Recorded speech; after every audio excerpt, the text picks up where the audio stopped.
are ready, you can turn on the mics. Thanks for that. My name is Lee Phillips, and here at the Sewage and Water Board, my position is described as a hearing examiner. And for this exercise, I'm not the decision maker. I do prepare a recommendation for who ultimately makes the decision. So anything you want me to hear, I'm happy to hear it, and try to be as liberal as possible to allow as much as possible. Want the decision or the recommendation to be informed. According to the schedule I have, there's an introduction by the board. What have you got? That's our today's schedule? Okay, great. All right. Well, I'll consider this the call to order. And then, okay, attendees. So I guess we go around the table. Would you like to start? Sure. Larry Rodell, outside counsel for the Sewage and Water Board. Theron Levi Baquet, Assistant Special Counsel for the Sewage and Water Board. Felicia Bergeron, Program Manager for the Sewage and Water Board. Cash Moses, Procurement Director for Sewage and Water Board. Prentice Mackion, Purchasing Agent for Sewage and Water Board. My name is Christian Tucker. I'm a part of the CIP Partners team. I'm also the head president and CEO of ILSI Engineering. Sean Karashki, President and CEO of Community Infrastructure Partners. Sean Agate, Chief Business Officer of CIP. Thanks for that. And we also have some folks from CDM Smith, too. I would envision you do have an opportunity to make statements. It says statements by other bidders here. So that'll be you when the time comes. And since you're not in a microphone, we can wait till then to introduce you. But and I'll just say, for the sake of clarity, everybody has a different role from a different entity. And I look at the three of you as Equiflow, right? Mm-hmm. Okay, great. So why don't you start us off, Ms. Moses?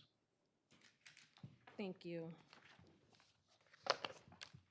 The purpose of this bid appeal hearing is to provide an opportunity for the appelling proposer, Equiflow, to present its objections regarding the recommendation of award, and for the Sewage and Water Board to provide an opportunity to respond. Chronology is as follows. On November 8th, 2024, first advertisement for contract 2024 SWB 105 program management for lead line replacement was advertised in the Advocate. November 13th, 2024, Addendum 1 was released. The Excel file of level of effort was attached. November 13th, Addendum 2 was released, the correction to Addendum 1. November 15th of 2024, mandatory pre-proposal meeting. November 15th of 2024, the second advertisement was placed in the Advocate. November 21st, 2024, Addendum 3 was released. It updated language on Addendums 1 and 2 at the bottom of the page, added a link to the level of effort Excel file and attendance sheets from the pre-proposal meeting on November 15th, 2024.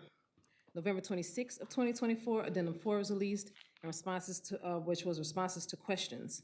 December 5th of 2024, Addendum 5 was released, which was responses to questions.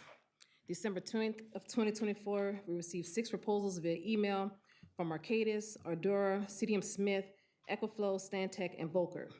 Volker was deemed non-responsive due to non-completion of DBE forms. January 29th of 2025, a public meeting was held for scoring of the remaining 5 proposers. Arcadis had a score of 75.50. Ardura had a score of 58.50. CDM Smith had a score of 78.25. Equiflow had a score of 81. Stantec had a score of 58.50. The selection committee voted through consensus to shortlist the top 3 scoring proposers to invite for presentations. March 10th, 2025, Dr. Jennifer Avegno recused herself from presentations due to scheduling conflicts. March 11th, 2025, Arcadis presented at 9 a.m. their presentation. CDM Smith presented at 1:00 p.m. their presentation. March 13th of 2025, Equiflow presented at 9:30 a.m. March 21st, 2025, a public meeting was held for the scoring of the top 3 proposers. Arcadis had a score of 80, CDM Smith had a score of 88.50, and Equiflow had a score of 86.75. No motion to recommend for award was made at this meeting. April 2nd, 2025, a public meeting was held for a recommendation of award. Selection committee voted through consensus to enter into a best and final offer round for the top 2 proposers. May 1st of 2025, best and final letters were sent to CDM Smith and Equiflow. May 7th of 2025, CDM Smith and Equiflow submitted their responses. May 15th, 2025, a public meeting was held to evaluate best and final offers. The selection committee voted through consensus to recommend CDM Smith for recommendation of award to be presented to the Board of Directors. May 30th of 2025, letter of recommendation was issued to proposers. May 30th of 2025, a representative of Equiflow submitted a formal bid protest letter to the procurement director. June 12th of 2025, the procurement director issued SWB&O's response to the bid protest to Equiflow. June 12th of 2025, a representative of Equiflow submitted a request for a hearing of the bid protest to the procurement director. That is the end of the chronology. Thanks for that. So our next on our agenda is the statement by the appealing bidder. You have 30 minutes, and this won't be the last time you speak. The Sewage and Water Board rules call for 30 minutes for whoever's disputing, 30 minutes from anyone else, and 30 minutes from the Sewage and Water Board. I've always in the past allowed people to respond to the extent they feel like they need to rebut. So you'll have an opportunity later. It won't come out of your 30 minutes, but I would hope you'd keep it brief. But go ahead, take your 30 minutes. I will take not even 5 minutes. How's that? So right off the bat, I mean, the solicitation clearly stated in section 3.1 must be evaluated by a committee of 5 individuals, with the 5th one described as an expert in the field, as determined by the executive director. There's absolutely no gray in the word must. Second, the response to our protest by SWBNO never addressed the statutory basis for completely changing the composition of the committee and its associated impacts, other than to say, we determined this was the best course of action for proceeding. As we sit here today in this room, we've still never been officially informed of the removal of Dr. Avegno from the committee. In fact, Ms. Moses just saying that with the date is the first I ever heard there was a date that she was no longer participating in that. Her removal is critical for a whole host of reasons, the biggest being that it eliminated the most vital perspective, which was that of public health, leaving the decision to 4 engineers, 2 of whose perspectives were completely skewed and flat out wrong. But there was no check and balance on that because the composition of the panel was wrongly altered. I'd love to sit here also and give you a rundown of the myriad of incorrect and contradictory statements, but our records request for the transcript, which was supposedly fulfilled on May 27th, was never received because we were unable to access it, as we responded on May 30th, complete with the email and error message from SWBNO showing that my email does not exist in the tenant SWBNO.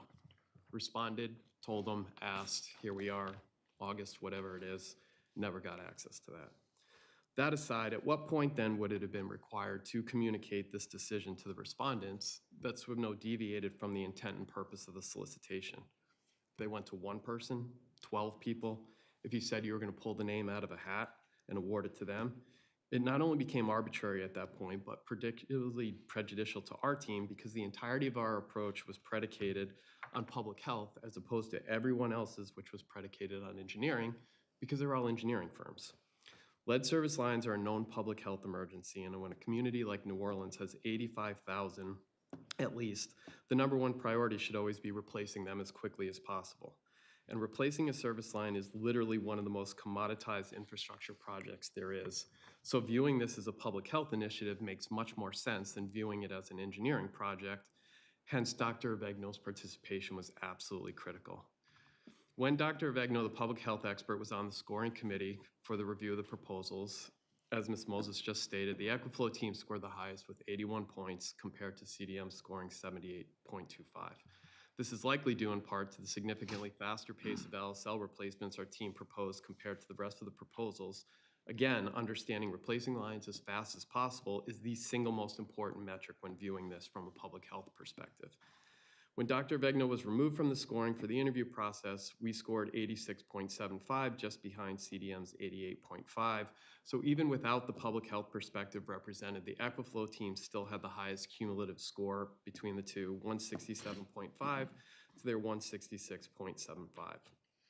Presumably because it was so close after the interview process, Scoring committee member Steve Nelson recommended that the program be split between both Equiflow and CDM, given the close scores and how different the approaches were, giving the city a great opportunity to evaluate what the best long-term answer would be, doing this over a 2-year period and understanding that it could take anywhere from 6 to 10 years to complete.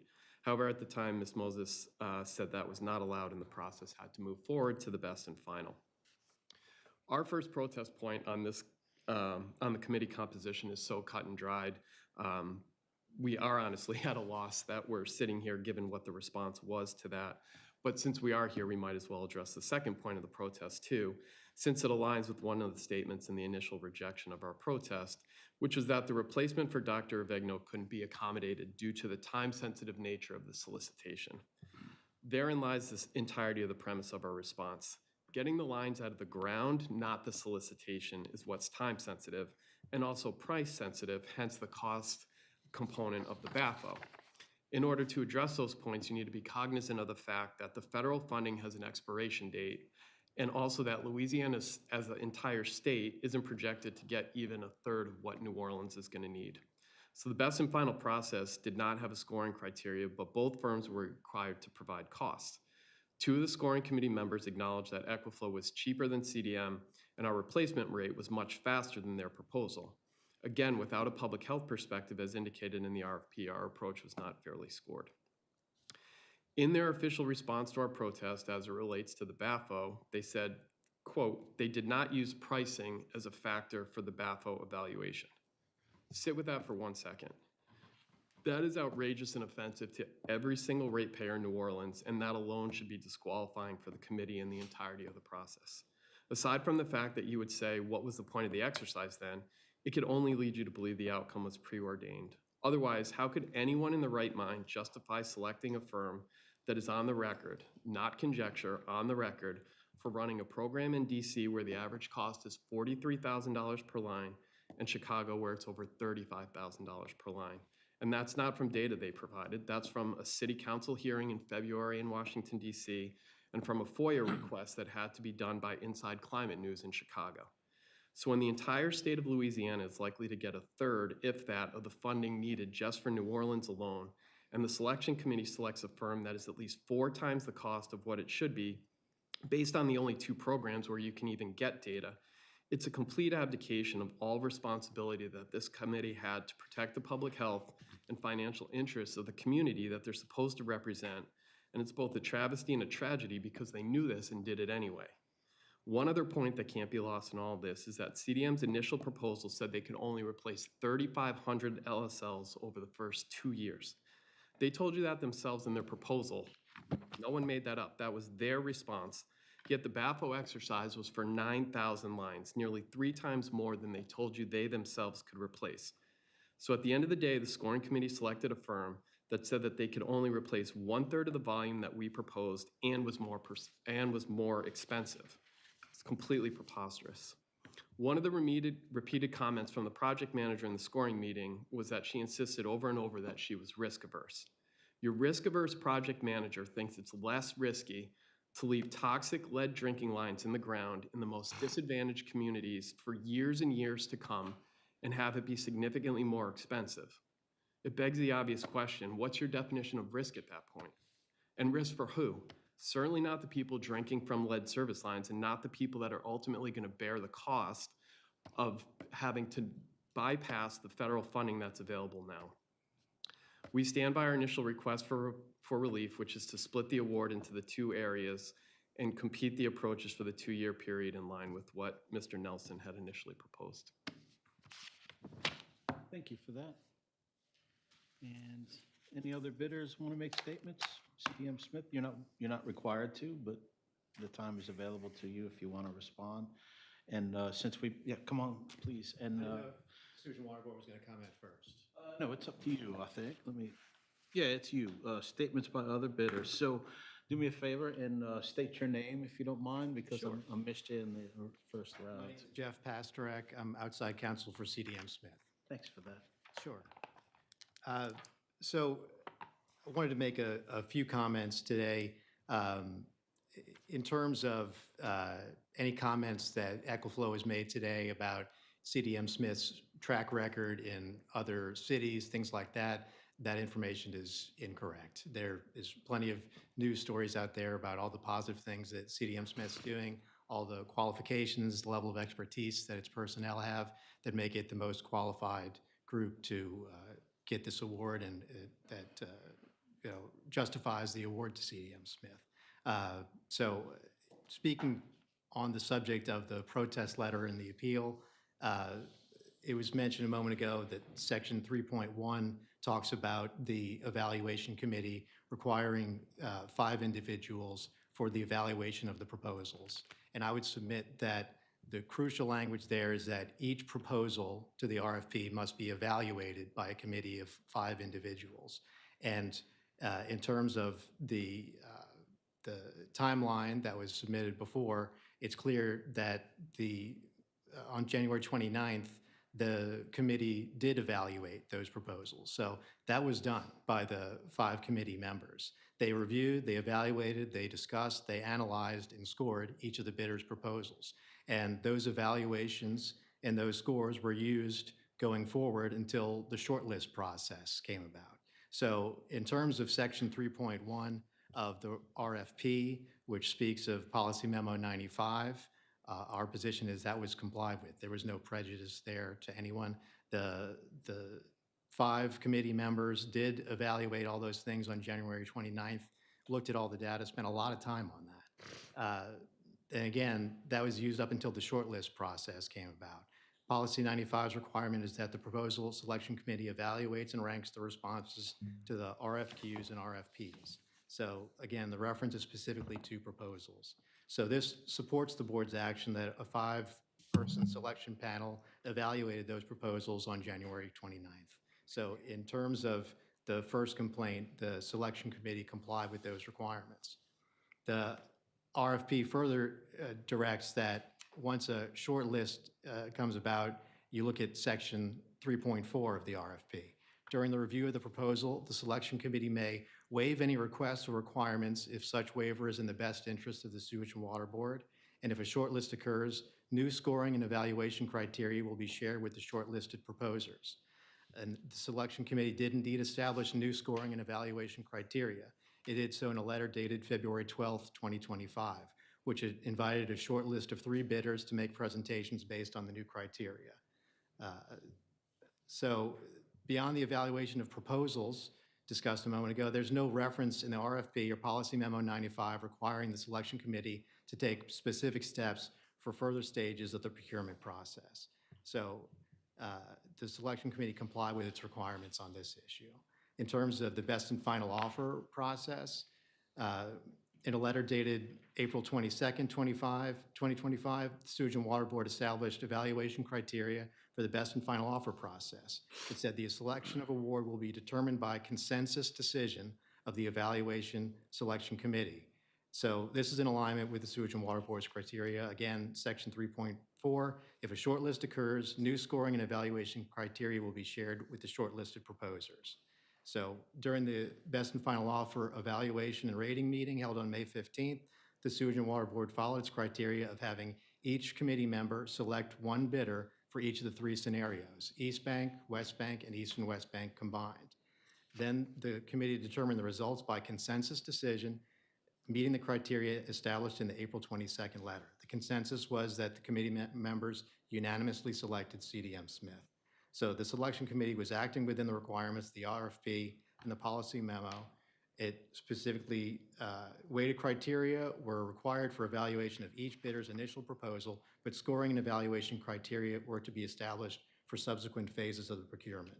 Thus, the selection committee had the option to make its selection through new criteria. It notified the 2 best and final offer bidders of the criteria. Both bidders prepared supplemental submissions based on the criteria, and the award was unanimously made based on that stated criteria. In other words, the selection committee complied with the requirements of the RFP and Policy Memo 95. So just looking at all of that in total, the idea that there was part of the process that was arbitrary, there was part of the process that was prejudicial, I believe just is not true. Everything in here indicates that CDM Smith had to follow the same rules as every other bidder in this process. And in terms of the goal that all bidders indicated that they shared, which is getting lead lines out of the ground immediately, to appeal the process or further protest it only slows down that process. So that's my only remarks. Thank you for that. And who's going to make the board's remarks? Please, Steve. Larry Rodell for the board. I can tell from the binder that the administrative record is thorough, and that's important in case this dispute moves from this forum to a different forum. The Sewage and Water Board submitted a position paper to the hearing examiner in which we addressed point by point the written protest of Equiflow and also the verbal or oral presentation today. So I'll just try to hit a few high points. You've heard from Sewage and Water Board staff, you've heard from counsel for CDM, you've heard from counsel for Equiflow. No matter how you look at this protest process, Equiflow can't meet its burden of proof, which would be arbitrary, capricious, abuse of discretion, or clear violation of law. I've got a few things to say, but at the end, I will ask the hearing officer to make his recommendation that the protest be denied and that the award to CDM be confirmed. There are at least 4 foundational places where you look for guidance on a protest like this. First is Title 39. In Title 39, the agency, Sewage and Water Board, is afforded the opportunity to select the most advantageous proposal. Under Sewage and Water Board Policy Memo number 95, the Sewage and Water Board is allowed to prioritize the best value selection. Under Sewage and Water Board Policy Memo 83R, that sets your responsibilities, but more importantly, it sets the evidentiary burden that Equiflow must meet, and I'll come back to that at the very end. Let's move to case law. If you look at the Broadmoor case, which we're probably all familiar with because we all fight in the same forums, Louisiana courts award wide discretion to public bodies in procurement evaluations. Awards will be upheld unless the agency acted arbitrarily, capriciously, or without a rational basis. The Morning Call case, was there substantial compliance with the procedural process? The answer here is yes. Under the United Healthcare case, again, the court confirms what is the most advantageous proposal to the agency that is sponsoring the program. 2 Canal Street investors. An RFP such as this one will be upheld even if there are small procedural irregularities. Let's assume Dr. Avegno would have voted in favor of Equiflow. Then CDM wins this proposal 4-1 instead of 4-0. If Equiflow had been awarded here and had been the first place choice, and if CDM made the protest, you gentlemen would be making the same arguments that we're making here to uphold your award. Let's look at the Attorney General opinions. Professional services such as this are not subject to rigid requirements of public bid law for procurement. Factors well beyond price can be considered. Another Attorney General opinion, minor procedural omissions do not invalidate bids or awards. So the conclusion of the legal analysis is this: broad discretion is granted to the public agency. Substantial compliance to the bid documents, to the proposal documents are sufficient. You focus on the most advantageous proposal, and there is a legal and case law tolerance for procedural adjustments. It's important to note that when Dr. Avegno recused herself and the process moved forward with 4 instead of 5, there was no objection by CDM and there was no objection by Equiflow. One of the key issues here, evaluation committee composition. We've talked about that.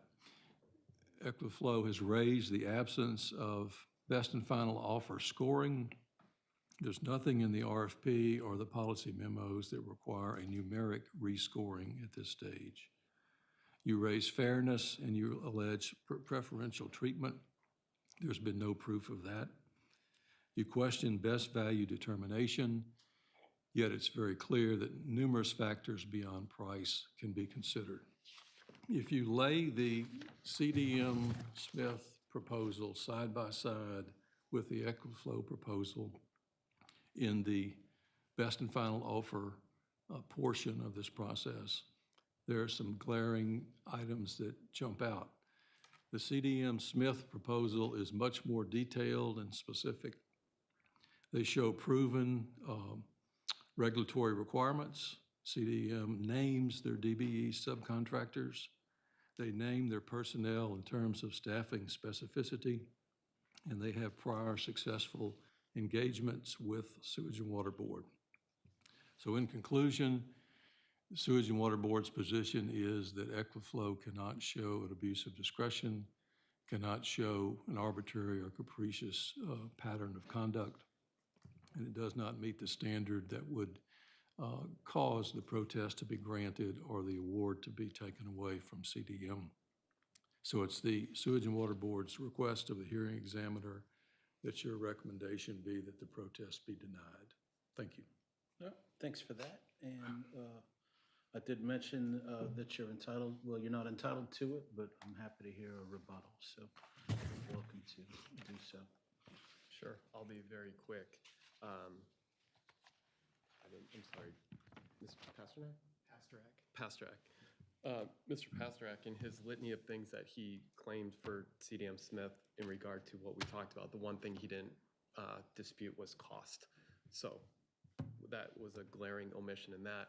And then I also want to thank Mr. Rodell for making our case for us, saying over and over again, most advantageous and best value. Focused on the most advantageous proposal, Title 39. Said it about 8 times. The proposal that he's talking about was significantly more expensive and getting significantly less lines out of the ground. How in any possible way that meets the standard of most advantageous or best value, we're happy to fight that fight all day. That's all. All right, thanks for that.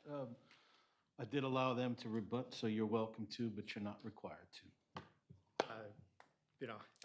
I would only add the comment about the low speed of line removal at the beginning of the process is misleading because CDM Smith submitted those numbers in order to ease into the process. You don't start this at 100 miles an hour. And CDM Smith learned that through experience working on many other projects. So the data speaks for itself, and I think as Mr. Rodell said, CDM Smith is the most qualified bidder.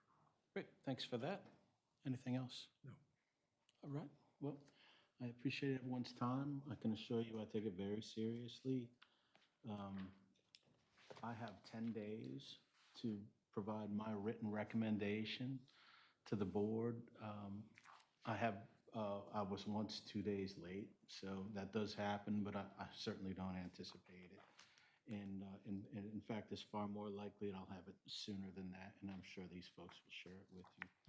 So I promise you, I've heard you out, and I'll give it a good read, and I can assure you that, whatever I provide, at a minimum, you'll see it's well-reasoned, and I hope the best for you. Thanks for coming, everybody.